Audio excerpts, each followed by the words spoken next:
Hi, I'm Dr. Gemma, and welcome back to Cognitive, the Knitting Psychology podcast. Cheerfully and somewhat irregularly in business since 2008.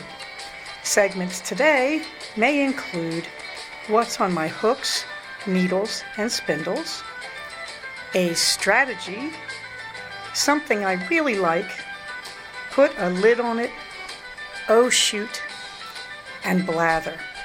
So sit back, put your feet up, pick up your knitting, crocheting, spinning, weaving, or dyeing, or any other yarny thing you're doing, and get ready to enjoy. Well, hello, it's Dr. Gemma, and this is episode 67 of Cognitive. Oh boy, we're in the middle of another winter storm. I kind of love that because we're getting enough snow and water. So maybe not so much drought this year, so that's a good thing. In the warm thanks department, as always, everyone who helped Minerva, prayers, good vibes, wishes, and the people who threw in a little bit for the coffee so that I could pay the rest for the vet. And that's all going very, very well. It's been an exciting week. That leads me, since I mentioned coffee, I want to thank Mountain Fiber Arts for a very tasty coffee. This is a repeat performance, and I really do appreciate your ongoing support. Thank you very much. It was very kind. In the meantime, let's see. M. Blossom's working on a vestuary project, like I am, that February being the shortest month, we do a vest because it's the shortest sweater. Or maybe a crop sweater with sleeves. I don't care. But anyway, good luck with that, M. Blossom. I have a lot of fun with that every year. And I now know my vests by their years, basically. DC Elaine Knits. Elaine, thank you so much for being the first one to give me the heads up that the last episode, 66, just did not publish. This is a weird thing that Libsyn does. I use Libsyn to do my publications. Periodically, they tell you it's working when it's not. So thank you for being the one to point that out, and many joined in afterwards, and I deeply, deeply appreciate the help.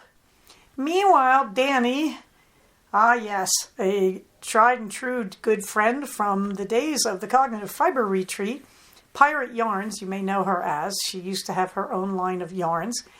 Danny has been an absolute mensch this week because we had a Stitches crisis, and I will not be going to Stitches, which means I will not be taking the wheel up for Lex. I will not be spending time at the Sheraton. I'm a little bit bummed, but not all that bummed because I am so overloaded with yarn right now. I'm making scrap projects, which kind of tells you how much yarn I have, like tons of it everywhere.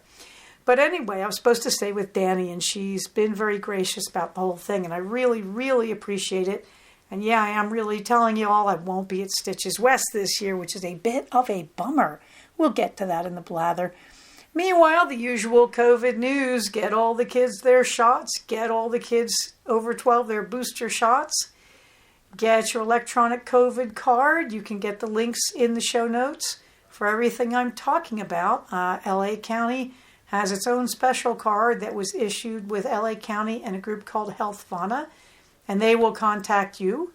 And also, you can get, look at that. I'm looking at the link for the non-LA County COVID card that anybody in the state can get that is in my show notes, because LA County and Health Fauna will send you their own link. And also, don't forget you can get 4 COVID tests per household, and that's at www.covidtest.gov. We finally got ours. I ordered them, I think, the first day they were available, and my good friend Lisa up in Gold Country got hers like right after she ordered them, and I thought, well, mine got lost or someone took them out of the mailbox. No, they did finally come. They just took a long time to get here. So those do come. Be patient. Enough of this madness. So here in California, outside of LA County, most people don't have to wear masks in the buildings, but here in LA County, we still do. So, it's been sort of butthead-orama week, going places and watching people walk in without masks for whatever reason, and watching the very serious people in the restaurants demand that those people put on masks because That's right, you're a captive audience when you're in a restaurant. If you're working in a restaurant and people are disobeying those mask mandates, you're just a prisoner, aren't you? And that makes me crazy, which is why I'm nagging about it. So having said that, please keep your masks on if you're in LA County, or if you're in a county where you still have a mask mandate in California.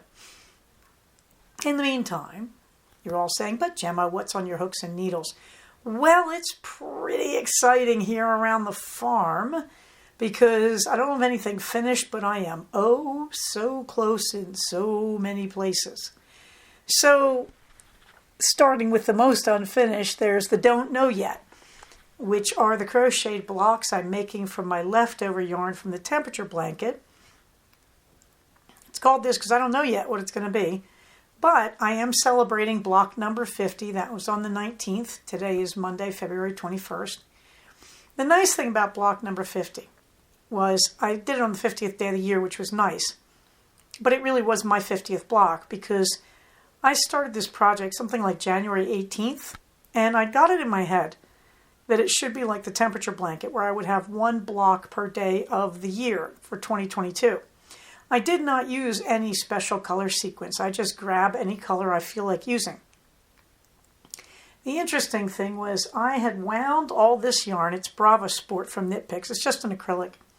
And I wound it into center pull cakes. And then I put it all in yarn sleeves. So every time I finish a ball, I either have to wind another ball, and I've got tons of them left, or I have to put that yarn sleeve around something else, which means, yes, I've wound for 2 sweaters since this started. So this should be exciting to see what kind of sweaters I come out of this year with. Right now I have this huge amount of sweaters. I just have all these sweaters worth of yarn set up in its own special bag for each sweater.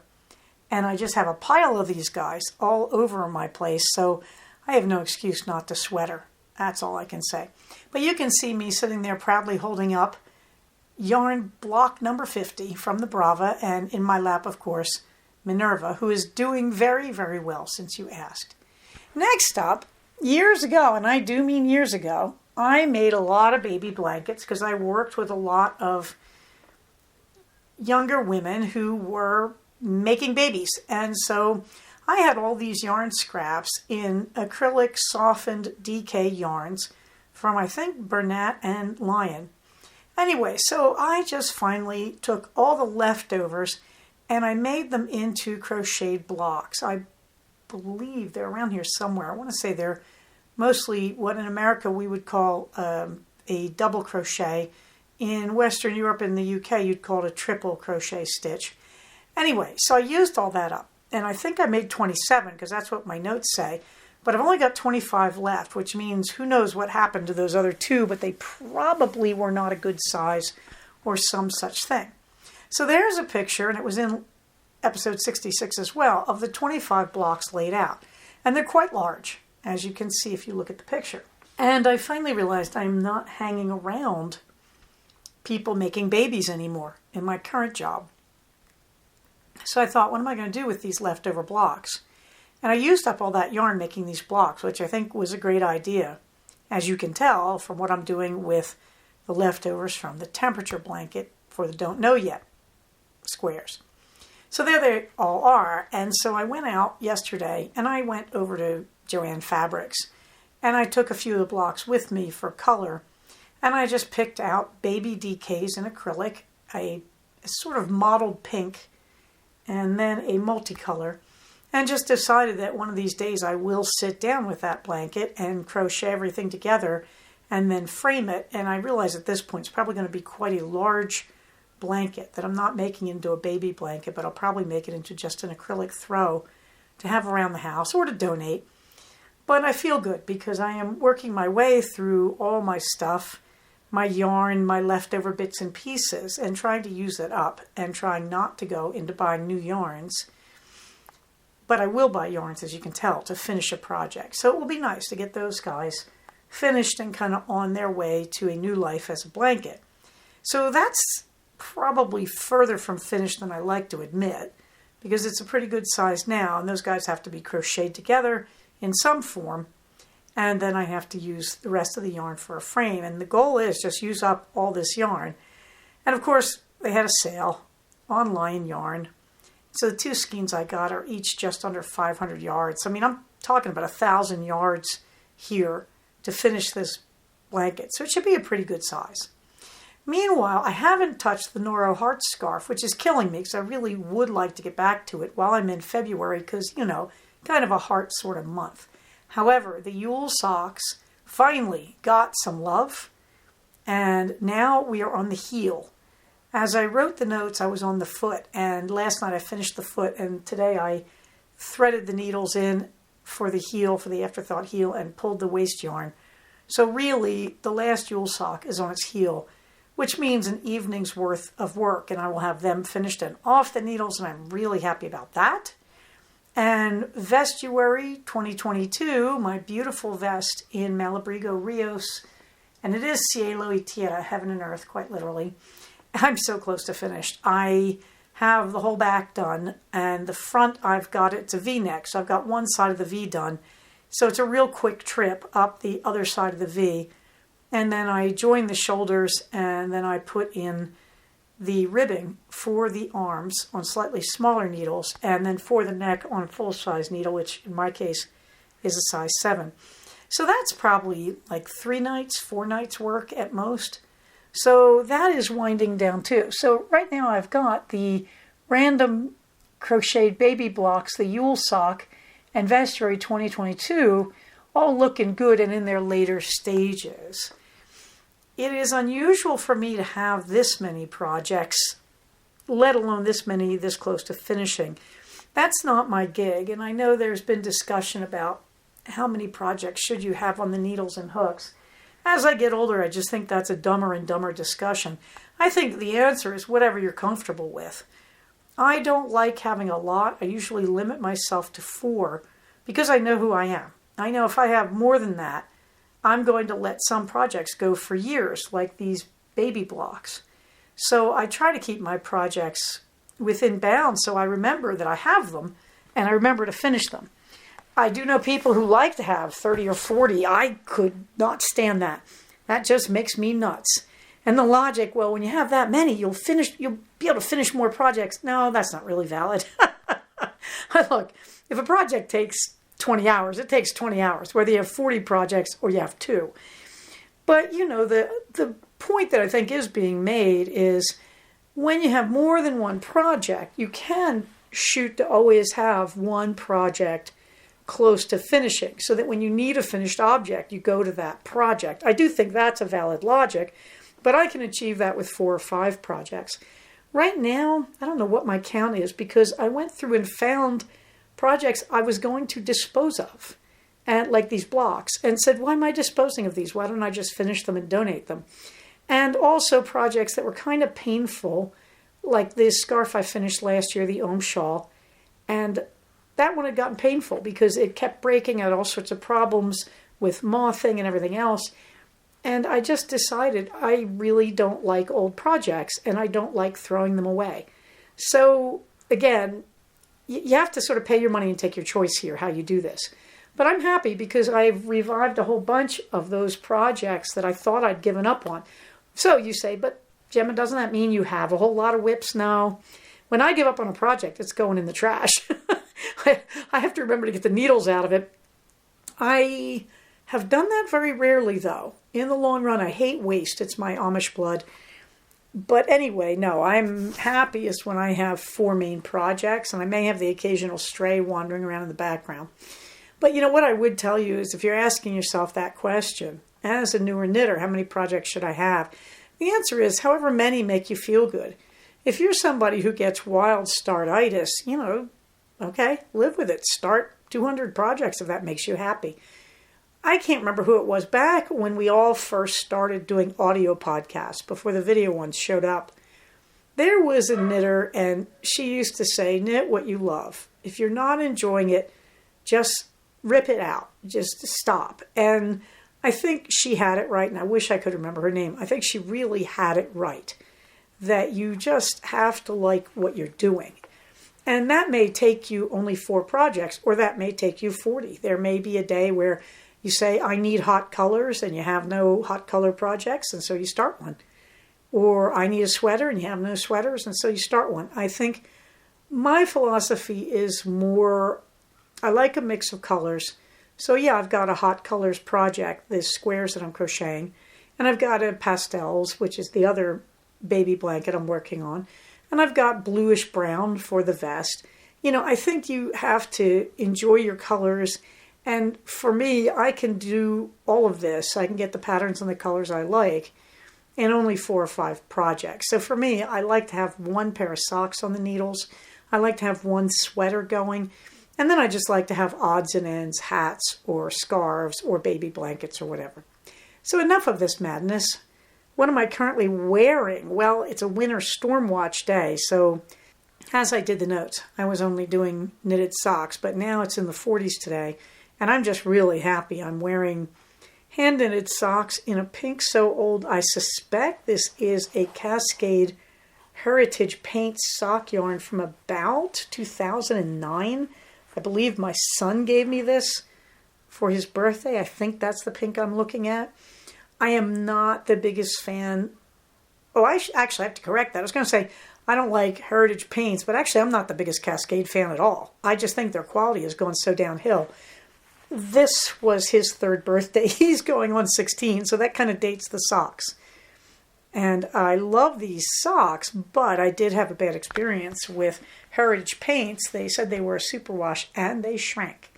So if you have the old Cascade stuff, let me tell you, it's not shrink proof. I don't care if they say it's superwash. If you have the new Cascade socks or the new Cascade yarns, may I respectfully suggest you look at different yarn companies because you're heading for disaster, in my opinion. Okay, but now I'm also wearing those. I'm wearing the Mad Skills Mammoth sweater, which is my hand-spun sweater in various wonderful fibers, all of which include silk, and one stripe of which is silk mixed with my alpaca's fur that I had processed and I spun. This is my sweater for incredibly heavy weather, for cold days and damp days. This one is the bomb. However, I have to say the Romule is also very heavy because it's got a little bit of silk in it and it's got some rather heavier weight hand spuns in it. I'm getting very excited about my next Romule. I have to say, I can't believe I'm saying this because it's aging me, but I'm like, oh, I can't wait for December when I do my next Romule, you know. Because I'm looking at my scraps, I'm getting excited. I have turned into some kind of wackadoodle enthusiastic scrap knitter is all I can tell you. Okie dokie. And what else am I wearing? I was wearing my beautiful hat knit in the leftover pines. That's Malabrigo Rios. I had made a coronet hat. I was wearing that. I was wearing my hand knitted fingerless gloves in a Regia. I mean, it's just a yarny kind of day. And you gotta love those. There is no feeling like going outdoors and wearing everything you made and just saying, oh, I am comfortably warm. And the dogs are acting like it's cold out here. Okie dokie. My favorite resources, I am going to remind you, they are Lisa Souza Yarns and Webs, both of whom may well be at Stitches in the beginning of March. So I'm just going to give a hearty recommendation for Lisa Souza. I'm sure she's going, and I'm assuming Webs will be there as well. So there you go. What else? Let's move on to a strategy. Well, I was working on ABC Please, and I did the ABC, so we're on the Please. And this is emotional management. This is how to maintain healthy emotions as you go. So ABC, A, accumulate positive experiences. B, build mastery, work on your skills. C, cope ahead, that is proactivity. Plan in advance. Now here's the Please. PL, I'm not sure why L gets into this. Treat your physical illness. That is, when you are sick, you go to the doctor. You don't put it off, you don't make excuses. When you are sick, you go to the doctor. That's a pretty straightforward one, but it is surprising how many people delay and delay. And you have to keep in mind the best part of medicine is preventative. So when you say treat physical illness, that's also get your annual physical, get those health checks done, okay? E, eating. Well, you know this one from my 4, eat, sleep, move, focus. You have to balance your eating. And I think we underplay the eating a lot. in my model, eat, sleep, move, focus, any one of those four that goes astray will ruin the other three. And we don't really say that so much in DBT. That's me working from a lifetime of experience. But what I would say about balancing eating is I don't care what diet you're on. What I care is you really need to pay attention to what works for you. And I don't know about the rest of the world. In America, we were taught this thing called the 4 food groups. Then it was the food pyramid. Heaven only knows what it is now because it's wrong anyway, as far as I'm concerned. But we were taught this very mechanistic eating model. And I think you have to be more realistic about watching your body, attending to your body, and only eating what feels good. And this is where half of you just went, okay, ice cream for me. But it doesn't. It doesn't. Too much ice cream makes you feel sick. Why? Too much sugar. How do I know this? I'm keto. If I eat a lot of keto ice cream, there's no sugar in it. I don't feel sick, but I will fill up because there's a lot of fat in it. So again, you have to pay attention to what your body is telling you, and you can't let your mouth overwhelm the rest of you. Like, wow, this is sugar. This tastes so good. I'll eat as much sugary things as I can because my mouth loves them. Well, your mouth may love them, but your waistline, your insulin production, etc. So please remember, eat any way that works for you, but you do need to attend to it, and you do need to realize that there may not be a simple model for the way you eat. There are keto foods that throw me out of ketosis. There are keto foods I crave and that give me sugar headaches, even though they're supposed to be okay for keto. You really have to custom design your diet. Mind you, leafy green vegetables, never going to hurt you. Okay, avoid mood-altering drugs. Well, you can tell what this was designed for. That this whole system, DBT, was designed for people who have mental health disorders that often involve substance abuse. But avoid mood-altering drugs goes a little deeper these days. For one thing, weed, marijuana, THC, is now legal over the age of 21 in California. That doesn't make it good for you. Alcohol has been legal for a long time. That doesn't make it good for you. But there are other mood-altering drugs. I get really high on caffeine. That was one of the side effects of going keto, that caffeine really affects me now. You really have to stop and think. This isn't just, okay, don't do heroin, kids. I also consider sugar a mood-altering drug. So, no, can't do sugar either. And then there's medications you take that are easy to kind of overdo it. There are meds. I'm not going to lay too heavy a hand on this. Your medication is a discussion with your doctor. But, there are people who get medications, it's called PRN, take as needed. And it's very easy to go from, okay, I'm going to take this when I need it, to, I just don't feel like getting stressed today. I'll start the day with one of my anti-anxiety pills. If you have meds that are there to help your mood, please take them responsibly and carefully. Okay, the S of please, sleep. Yeah. Well, I've said that a million times in one. Balance your sleep. Work on your sleep. And we've had strategies about that. And the E is get exercise. So you can see right here in ABC Please, what we have is we have eat, sleep, exercise. We don't have focus, but focus in DBT is covered by mindfulness. That you need mindfulness practice both as distress tolerance and as a part of your emotional maintenance skills. So there you go. That's ABC Please. I could not resist putting the picture in there of two other things. Well, there's one other picture. And that is we brought home a beautiful chest of drawers for my son that we're really trying to redo his room piece at a time and just make it a room that is a little more in mature tastes. So we put in this big dresser with 6 drawers, and of course it's IKEA, and of course we had to assemble it.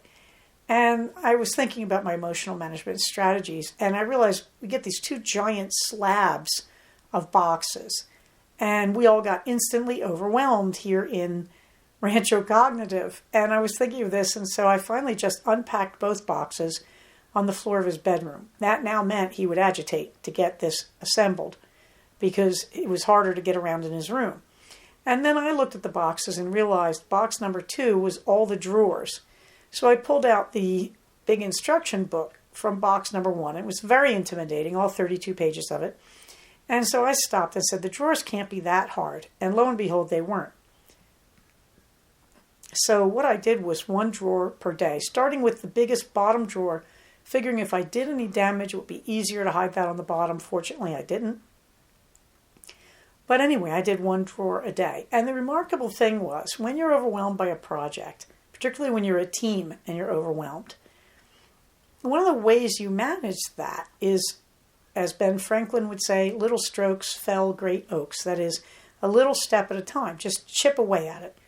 And as I was doing that, it became more and more real for the 3 of us. We all began to see what my son's dresser would look like. And so sure enough, I finished drawer number 6 on a Saturday, and I finished drawer number 6 on a Friday. And I got up Saturday, went to work in my study, and realized the boys were assembling the body of the dresser. So there you can see the unfinished and finished dresser. And that is another emotional management strategy, which is small steps. Everything gets completed in small steps. If you're planning to climb Mount Everest, you don't consider it climbing if you take a helicopter to the top and they just drop you. You don't take one big leap from the base camp to the top. You have to walk up it 1 step at a time. And emotional management, even though we talk about that more in the line of distress tolerance, when you're upset, try to break your problem down into small steps. But I would argue, too, that small steps is a big part of emotional management. That when you do a little bit of everything every day that you need to get done, like my project touch-up from the quarantine year, where I just did a 15-minute cleaning project every day, it's really shocking how fast things actually get pulled together and cleaned up or fixed or whatever you're trying to do, building furniture, whatever. And doing a little bit at a time, even when you don't need to do it, that is proactive thinking, and that is also managing your long-term emotions. If you clean 15 minutes a day in your house, look, your house is just overall going to look cleaner. And you do those big projects in the background, like wiping down your blinds or whatever. Eventually you look around and you realize that your maintenance looks good and your house looks better. So manage your emotions by doing your big projects a little bit every day. It's a lot easier. And I have written on there, too, the could-do list. Well, I put a picture of that in last week, I think. But don't forget, emotional management is also the could-do list. That you get up in the morning and you list everything you can think of and you prioritize your list. And then you spend your day just quietly working your way down your list. And there will be things on your list you don't get to, but you put them there so you don't forget about them. So, for example, I've got Minerva's rabies shot that's due in March on my could-do list. It's there because I don't want to forget it in March, and I carry it forward every day. But I have all the little things, including my knitting and crocheting projects, on that list. Your could-do list is a form of emotional management also because you put fun things on it. When you look at your list, you should see there's a lot of things I like doing on my list. So I'm going to take breaks today and reward myself with the fun things on my could-do list as well.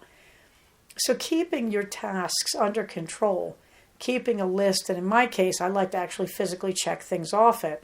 And I also like to sit down at the end of the day for about 5 minutes and just write a list of what I actually did get done, including anything I added to the morning's list. Because I like to recap at the end of the day. I like to look at the list and say, I'm really doing a good job. Now, speaking of doing a good job, put a lid on it. Well, it's back to making bath bombs because every time I do these things, I learn something. So you may remember I made bath bombs, and some of them were octagonal, hexagonal. They were hexagons, and some of them were heart-shaped. And I put the hexagons in the freezer, as the crafty girls had recommended. And that didn't work. They got damp. Remember, I live in the desert, a freezer, more humid than the air I'm living in. So I took them out, and the crafty girl said, well, you can use them right away. Not really. They didn't come out of the molds well, and they crumbled. I gave them about 24 hours to dry. So, you know what that means. Experiment time. So I had also bought little bags for shrink wrapping crafts, because I thought I might like to give some of these away.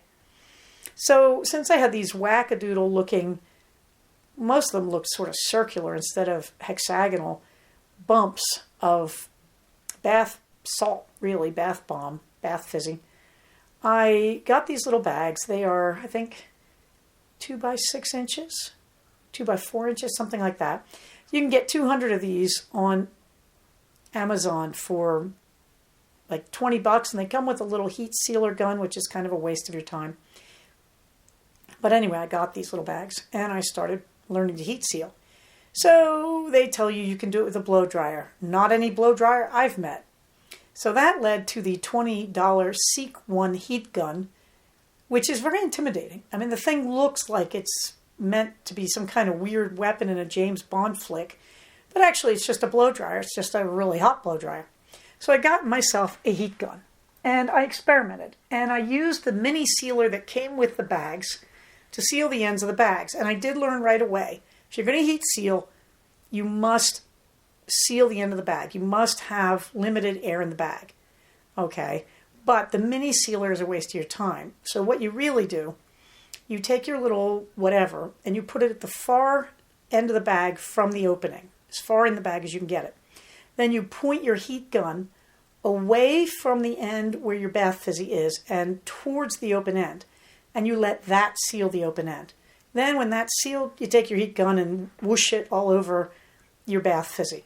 Okay? If you have any opening in the bag, your shrink wrap is going to be kind of crazy. The other thing is these bags are not an exact fit. It's not as perfect as the bath bombs you see in the stores where they're completely neatly heat sealed in a perfectly spherical bag. Okay, I just didn't learn how to do that. I don't know what they do, if they trim those by machine or what they do. But I'm pretty happy. So you can go into the show notes and you can see the heart-shaped ones came out pretty well. And that means what happened? Why did these guys work and the hexagons didn't? I let the heart-shaped ones cure in my closet on a top shelf for over a week. Oh, I think close to 2 weeks actually. Because on a top shelf, because heat rises. So I wanted them in the driest part of the closet.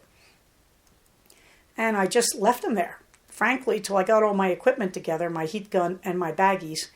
And then when I took them out, I upended them on a cookie sheet. So, I laid out the mold, silicone mold pan, and I put the cookie sheet on the top of it, and then I flipped it. And as I did that, I let the silicone mold sit there upside down for a few minutes. I just let gravity do its thing. And I did tap on the bottoms as I was removing to make sure I was getting the little heart fizzy out. So those came out pretty good, as you can see in the picture. There's a whole bunch of them sitting on the cookie sheet. And they became more test experiments, whatever, for the heat sealing. So that worked out pretty well. So meanwhile, the fizzies, though, are not what I want. For 2 reasons. One, they're too small. If you're going to get silicone molds and make bath fizzies, get the big molds. Don't get little molds. Because these guys are really small. Like I went to my bathtub and I realized I'm going to drop like 6 of those in to get what I want. That's problem number 1. But they were good test models. They did teach me a lot. And, once I get all the soapy oiliness out of those silicone molds, I'm sure I'll figure out something else to do with them, like fancy ice cubes. They'd have to be very clean for me to feel confident enough to do that. I am concerned the only toxic thing in these was the almond oil. I don't think... Oh, I'm sorry. No, it's got essential oil in it. Probably you don't want to eat. I don't think they're toxic on your body. I think they're fine on your skin, but I'm not sure I'd want to ingest them. So I'm not sure. The silicone molds might have been so porous I might have to toss these guys, or I might use them for candles. You never know. Anyway, I will experiment with it. But I'm telling you now, get the big molds. The almost soap-sized is what you should be thinking about for fizzies. And if you already thought of that, well done you. In the meantime, I don't like the recipe because I realize I really do want Epsom salts in my recipe. But again, these were good experiments. So I'm going to keep looking for a bath bomb recipe that involves maybe cornstarch, but probably citric acid, certainly baking soda, certainly magnesium carbonate, Epsom salts. And then, of course, food coloring, which it doesn't take a lot, believe me. And then some essential oil. And then the binding is going to be almond oil or probably coconut oil. So I will go forward on these, but this has been a lot of fun experimenting with them. They're very tedious to make. I have to say, when you're forming the actual bombs, it is pretty boring, but mixing them together takes all of 30 seconds once you have all your ingredients. It's getting them into the molds and messing with that can be a little bit tedious. But then you stick them in some really warm, dry place and let them dry for 2 weeks. And I really would do that. There are recipes on Pinterest, millions of them, and some of them instead have you put them in a slow oven for several hours. That's a waste of propane for me. I think that's fine. If you are on community utilities and all that, we're on a propane tank. To me, putting them in an oven for a few hours, these are supposed to be inexpensive, so that would be wasteful. So get yourself a lot of molds and a few cookie sheets and just put them in your closet until they dry out. Okay, so you can see my experiments there, and I had a lot of fun with that. There's even a film of the shrink wrapping process. It looks pretty clumsy, because it was. I have not been climbing because I've really waited for the COVID surge to go down here in LA County, and I'm still waiting. And the fluffy books, no, I've actually been really, really kind of busy, and also the books I've been finding have just been lousy. I'm not even going to bother. So that takes me onto something I really like, and this week it was my co-therapist. And there are pictures there of Eleanor lying next to my clogs with my feet in them, and of Minerva in my lap. That since Minerva's great illness, Eleanor has been keeping an eye on me more routinely and just hanging out with me, particularly in the evenings when I'm seeing patients, because she wants to be there so she can encourage me between patients to feed her. And Minerva has decided she is the alarm clock. So at 5 p.m., which is when I'm supposed to be done, she gets in my lap. And it really is Minerva saying, "You're supposed to be done now." You can tell we are slowly leaning into the blather here. The pup date, well, I have to get a camera on this one. I began to notice that Captain smiles in a human way at humans. Now, dogs do this. We do know this. It's documented. Some dogs figure out that humans smile at each other with their teeth. And I began to think Captain was doing that. And I said to my husband, "Have you seen Captain smile?"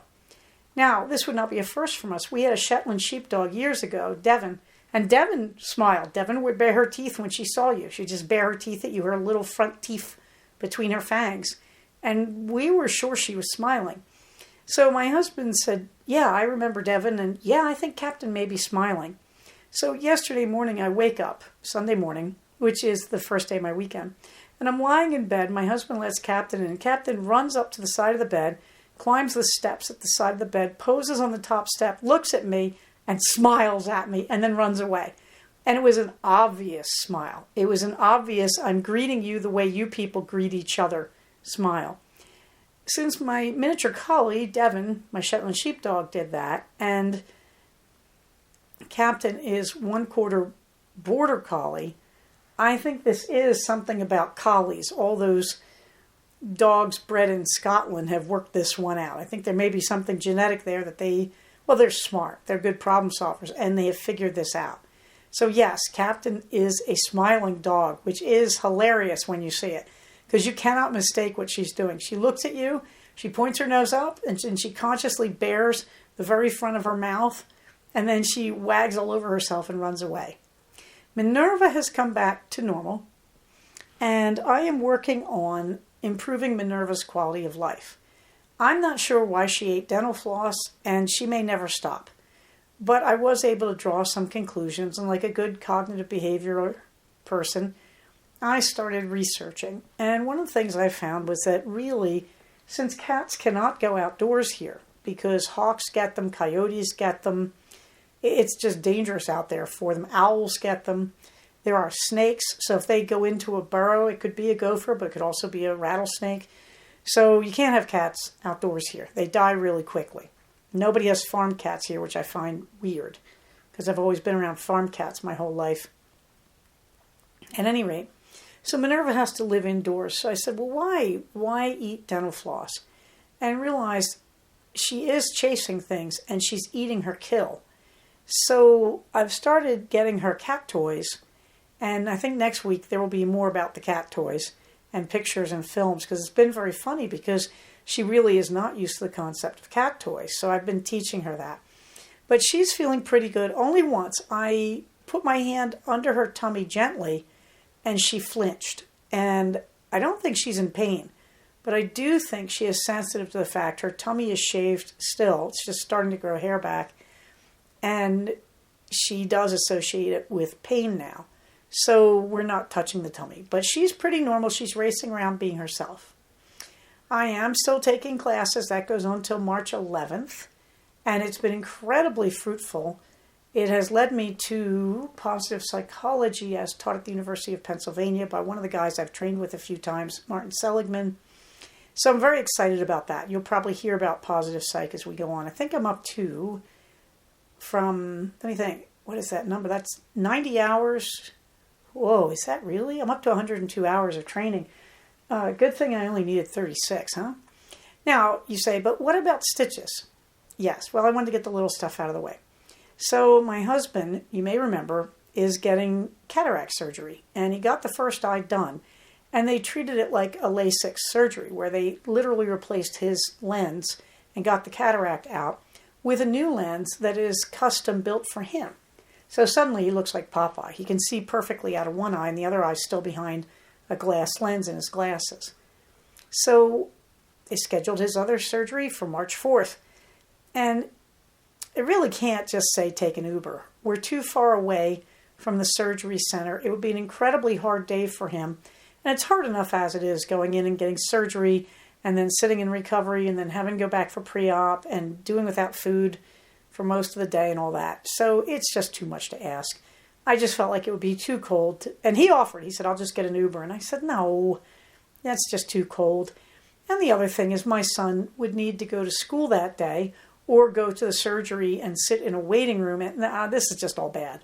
So I can't go to stitches. I mean, that's right smack in the middle. Fortunately, I had taken March 4th and March 5th, I think that's a Friday and a Saturday, off from work for stitches. And I am going to take those off. I'm just going to call it a 4-day weekend and just have an easy weekend. And then I will probably take my more typical spring week off later in April and go someplace interesting, like maybe up to Mammoth or Big Bear or whatever. Do my retreat to nature somewhere in there.